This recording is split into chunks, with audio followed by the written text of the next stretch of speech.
Does sugar actually make you fat? Most people think they know the answer. Sugar खाना बंद करो, wait कम हो जाएगा, बॉडी फैट कम हो जाएगा और प्रॉब्लम सॉल्व हो गया। लेकिन क्या ये सच में इतना सिंपल है? तो आज हम बात करेंगे शुगर के बारे में, और हो सकता है इस वीडियो के एंड तक तुम्हारा नज़रिया कम्प्लीटली चेंज हो जाए। सबसे पहले एक इम्पॉर्टेंट बात समझते, शुगर और कार्ब्स सेम चीज़ नहीं होते, लेकिन दोनों रिलेटेड है। जब लोग बोलते हैं कि मैं शुगर क्विट कर रहा हूँ, तो अक्सर उनका मतलब होता है chocolate, cold drinks, candy, cookies और एक्सेट्रा।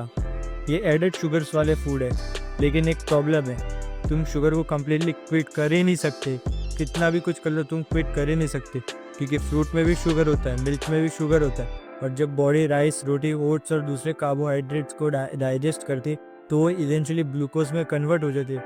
और ग्लूकोज भी एक शुगर है जो बोलता है भाई मैंने इतने दिन से शुगर नहीं खाया, 30 दिन हो गए, 40 दिन हो गए, 1 साल हो गया। वो उसको बोलो कि तू शुगर तो खा ही रहा है। तो टेक्निकली अगर कोई बोले मैंने शुगर कम्प्लीटली क्विट कर दी, तो ये वो गलत है, या फिर वो कार्बोहाइड्रेट्स भी नहीं खा रहा, और ये प्रैक्टिकल नहीं है। और एक और इम्पोर्टेंट क्वेश्चन, आखिर शुगर होती कितने टाइप्स की? एक साइड है नेचुरल शुगर, जैसे फ्रूट्स पे फ्रुक्टोज, मिल्क में लैक्टोज। ये फूड्स सिर्फ शुगर नहीं देते, इनके साथ फाइबर, विटामिन और मिनरल्स भी मिलते हैं। दूसरी साइड है एडिड शुगर, जो चॉकलेट, सॉफ्ट ड्रिंक्स और अलग अलग चीज़ें, प्रोसेस फूड, ये सब कचरा ही होता है। यहीं पर लोग कंफ्यूज हो जाते हैं। वो फ्रूट्स और कोल्ड ड्रिंक्स दोनों में शुगर हो सकती है, लेकिन दोनों बॉडी पर सेम इफेक्ट नहीं डालते। एक एप्पल खाने के बाद तुम ओवर ईट करने की पॉसिबिलिटी कम हो जाती है, लेकिन एक बॉटल सॉफ्ट ड्रिंक कुछ सेकंड में फिनिश हो जाती है, और उससे कैलोरीज कंज्यूम करना बहुत ईजी हो जाता है। अब आ जाते हैं मेन क्वेश्चन पर, क्या शुगर तुम्हें फैट बनाता है? शॉर्ट आंसर है नॉट डायरेक्टली। फैट गेन का मेन रीज़न है ज़्यादा कैलोरीज में खाना। मतलब तुम जितनी कैलोरीज बर्न करते हो, उससे ज़्यादा कैलोरीज कंज्यूम करना। अगर कोई पर्सन सिर्फ शुगर अवॉइड करता है लेकिन ओवरऑल कैलोरीज बहुत ज़्यादा खाता है, तो फिर वो फैट गेन करेगा ही करेगा, वो फैट लूज़ कर ही नहीं सकता।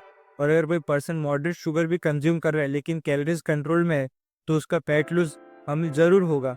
ये बात बहुत लोगों को सरप्राइजिंग लग सकती है।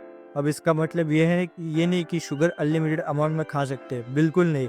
एडेड शुगर का एक प्रॉब्लम है, ये कैलोरीज प्रोवाइड करता है, मतलब पेट भरने का फीलिंग कम मिलता है, इसलिए ओवर ईटिंग करना ईजी हो जाता है। और जब ओवर ईट करना ईजी होता है तो कैलोरी सरप्लस क्रिएट हो जाता है, वो भी इजीली कैलोरी सरप्लस में लोग खाते हैं, और वही फैट गेन का एक मेन रीज़न बनता है। एक और कॉमन मिथ है, खाली शुगर ही फैट गेन करवाती है। अगर ऐसा होता तो राइस खाने वाले सब लोग ओवरवेट होते भी है वो राइस खाने वाले, क्योंकि उसमें भी कार्बोहाइड्रेट्स होते हैं। पर मॉडरेट अमाउंट ऑफ राइस हमें खानी चाहिए। फ्रूट खाने वाले लोग ओवरवेट होते, लेकिन रियलिटी में ऐसा नहीं है। बॉडी कंपोजिशन सिर्फ एक फूड से डिसाइड नहीं होती, वो डिसाइड होती है तुम्हारी टोटल डाइट से, तुम्हारा एक्टिविटी लेवल, तुम्हारा प्रोटीन इंटेक, तुम्हारी स्लीप और तुम्हारी ओवरऑल कैलोरीज। अगर तुम जिम जाते हो, लीन बल्क कर रहे हो, तो शुगर को विलेन बना देना भी गलत है। होता है मसल गेन, उसके लिए कैलोरीज और कार्बोहाइड्रेट दोनों इंपॉर्टेंट होते हैं। राइस, रोटी, ओट्स, ये सब कार्बोहाइड्रेट्स है, और कार्बोहाइड्रेट्स तुम्हें वर्कआउट परफॉर्मेंस के लिए एनर्जी देते हैं। प्रॉब्लम कार्ब्स नहीं है, प्रॉब्लम यूजुअली एक्सेस कैलोरीज और पुअर फूड चॉइस होती है। तो क्या शुगर अवॉइड करना चाहिए? एडेड शुगर को लिमिट करना स्मार्ट आइडिया है, लेकिन शुगर को कॉम्प्लेक्सली एलिमिनेट करना ज़रूरी नहीं है, और ऑनेस्टली स्पीकिंग लॉन्ग टर्म में सस्टेनेबल भी नहीं है। एक हेल्दी डाइट में फ्रूट हो सकते हैं, मिल्क हो सकता है, राइस हो सकती है, और कभी कभी स्वीट्स भी हो सकती है। और ऐसा नहीं है कि ये एडिड शुगर वाले फूड, कोल्ड ड्रिंक, चॉकलेट्स, ये सब खाना चाहिए, पर रोज़ नहीं। महीने में एक बार, या हफ्ते में तो एक बार नहीं, महीने में 3 बार। सब कुछ क्वांटिटी और बैलेंस पर डिपेंड करता है। वीडियो एंड करने से पहले एक सिंपल बात याद रखो, शुगर खुद मैजिक नहीं है, और शुगर खुद पॉइजन भी नहीं है। Context matters. अगर तुम्हारी ओवरऑल डाइट खराब है, तो सिर्फ शुगर रिमूव करने से सब कुछ फिक्स नहीं होगा। और अगर तुम्हारी ओवरऑल डाइट अच्छी है, तो थोड़ी शुगर तुम्हारी प्रोग्रेस डिस्ट्रॉय नहीं करेगी।